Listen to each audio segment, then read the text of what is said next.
Good morning again, YouTube. Out here in Fort Madison, Iowa.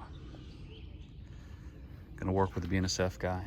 He's got one of these nice can control machines, and we've got a problem with a function not working.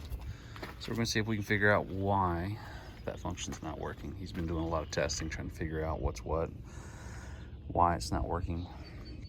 I believe he said the left wing tilt not working, maybe the right, I'm not really sure. I will hop up in the cab and we'll start some troubleshooting. Stick around, hopefully this will be a good video. So just a quick rundown. I've talked with these mechanics over the phone a few times, and they'd had a problem with supposedly the right wing wouldn't pivot, and it wound up being a problem with one of these coils. The mechanical portion of the coil was bad, and it was physically stuck, and so it couldn't actually pivot. And then they replaced it.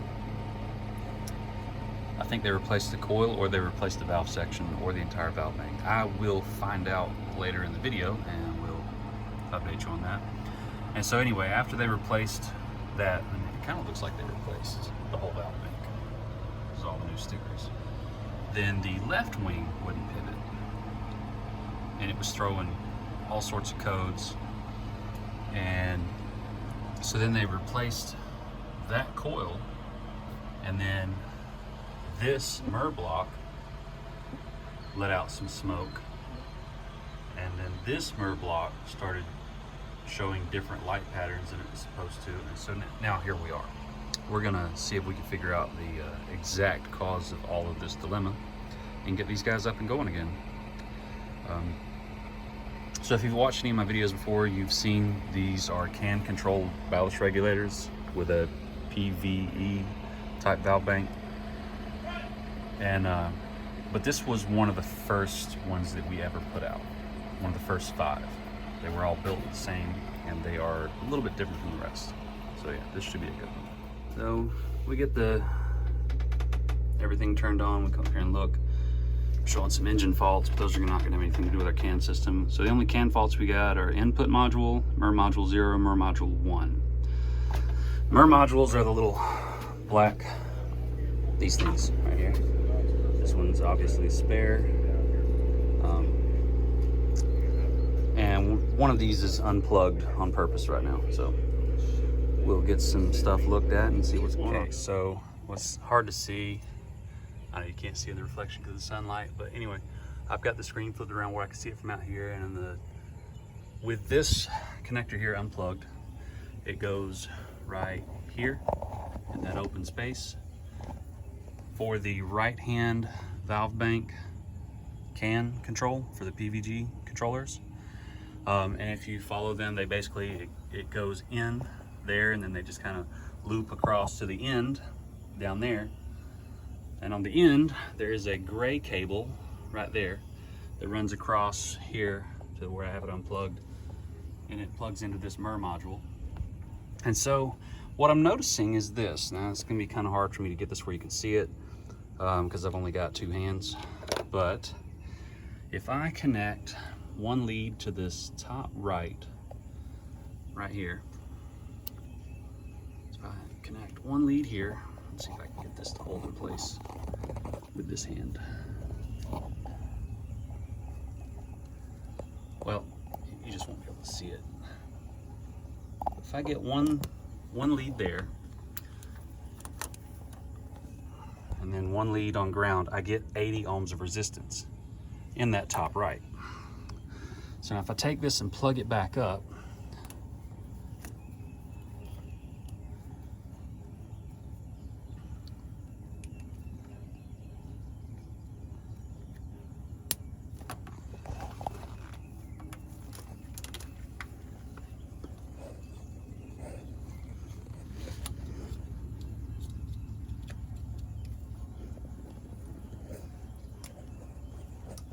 okay, that's plugged up. Now, the right wing or right bank PVG can went back dark, meaning that there's no faults. So we're gonna move over here.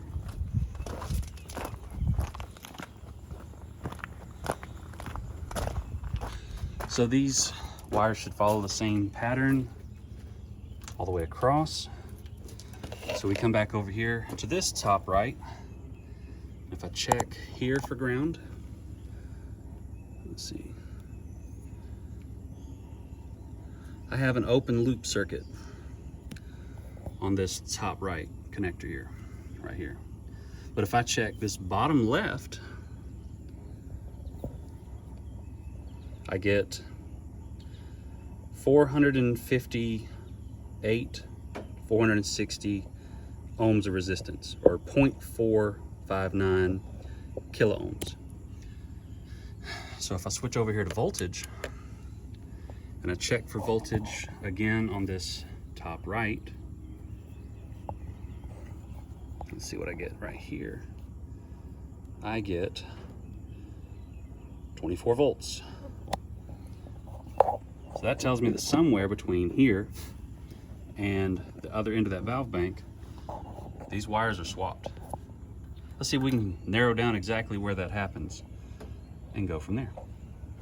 Okay, so what I'm doing now is I got a guy helping me out. We're gonna go through each function one after another. What I've basically done is taken the output from the can in here that goes down to the valve bank, and I'm gonna move it from section to section to section one after another and check each function individually to see what works and what doesn't. Basically, I'm testing my coils individually. And it's not super difficult to do. It's just a little time consuming. And so like right now, he's got it plugged in or unplugged. When it's unplugged, I get this fault right here, right bank PVG can. When it's plugged in, everything that's not hooked up lights up red. So right now I should be able to light up this. Yep, that was working. And now he's going to switch it over, and it should go to my left wing pivot, which was our original problem. So maybe we'll find something interesting here. Let's spin it this way. Put this down.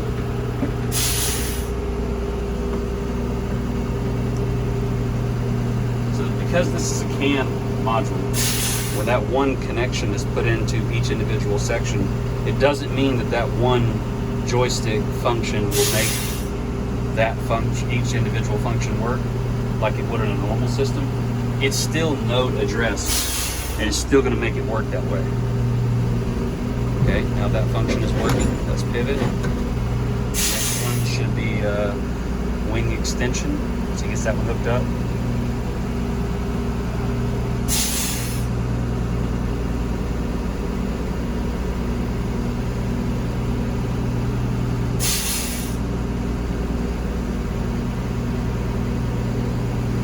On the phone with the engineer, and I asked him about these other 3 faults showing up. And we had this weird cable connecting from the end of the valve bank out to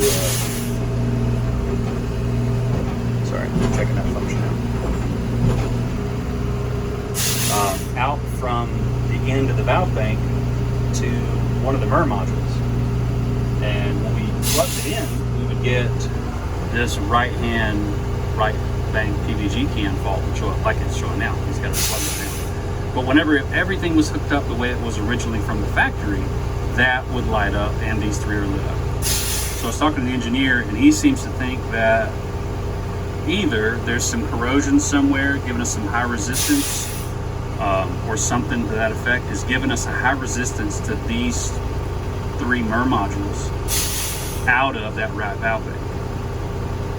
So he said in the newer machines, they stopped coming from the right valve bank going into that first MER module, or input module there, excuse me. And that could be what we need to do here, is make the can go directly to that first input module, and then let these tie together, instead of doing it the way it's currently set up. It was something that we improved later.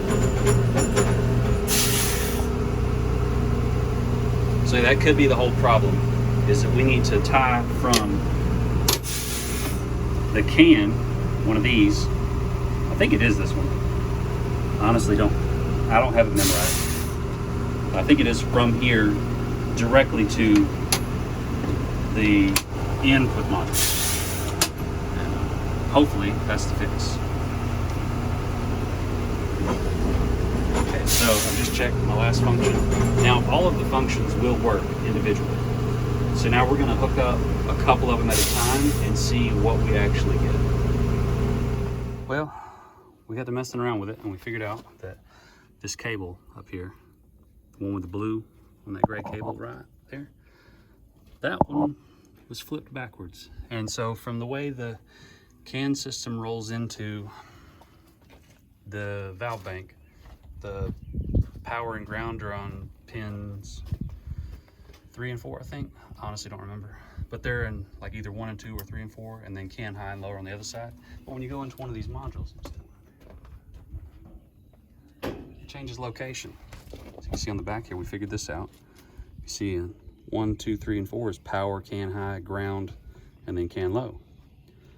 And that was the way it was supposed to be, coming out of the other end, plugging into this first MIR module. And it wasn't, because that cable was backwards, so they were all going to the wrong place and it was shorting out. So we flipped that cable over and started plugging things in one by one. And then we figured out that the resistor that goes into the last MIR module was also pinned backwards. They had replaced it, and the one that we sent them from the factory was actually pinned wrong. And once we got that fixed, now everything's working. So we're tidying everything back up, and then we're gonna go through and test all the functions and make sure everything works. So this video did not work out at all like I had planned, or I would have given a little bit better recording of it. But we got in the middle of troubleshooting and we kind of figured out what was going on, and then it was just like, let me just do one thing after another right quick and we'll just knock this out, and that's how it worked. So my apologies on the video being a bit lackluster. But I will go over what we basically did. So we started with everything on this half of the machine is on one CAN string. Comes out of the bottom of the cab and it goes into this right-hand valve bank. And nothing on that valve bank was working in that CAN string, and nothing after the valve bank, which starts with this MIR module here, runs from this one to this back one, and then back one to the middle one, and then there's a terminator resistor after the back one, and the middle one, excuse me. That's all one CAN string. It all starts from in the cab and goes through all that. Now, none of that was working, and we had faults on the touchscreen showing that that was not working. So we came down here and we disconnected from this valve bank to that MIR module, and all of a sudden, and then we turned it off and on again, and then we had that whole valve bank.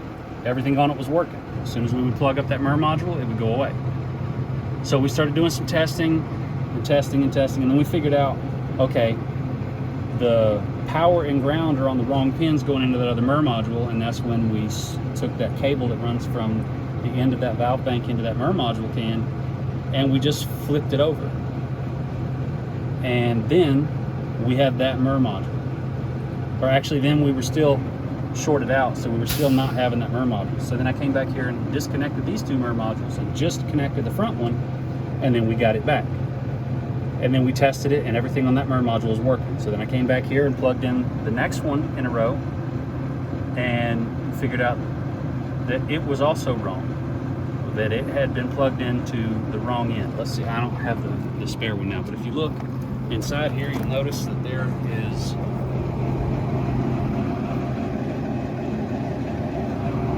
CAN and a stat, and the CAN and the stat were backwards, so we fixed that, and lo and behold, that one started working. And so then we plugged it in the right way on that one, and then it started working, and then all of a sudden we had no more problems.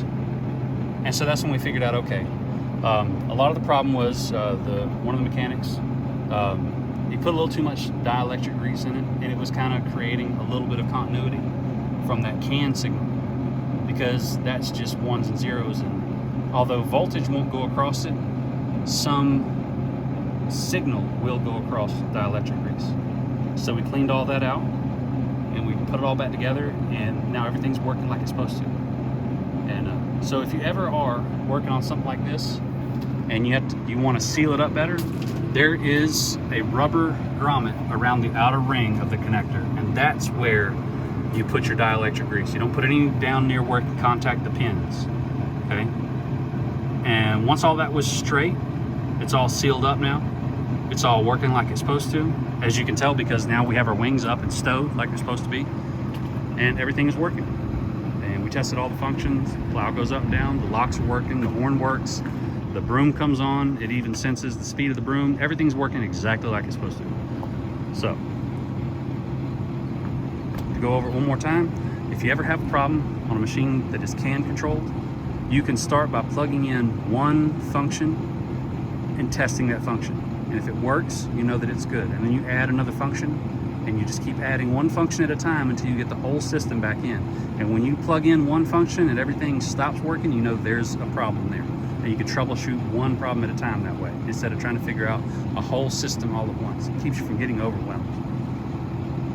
So, I hope that works out for you in the future. Hope if any of you ever have a problem, this will help you. And as always, thanks for watching and have a safe day.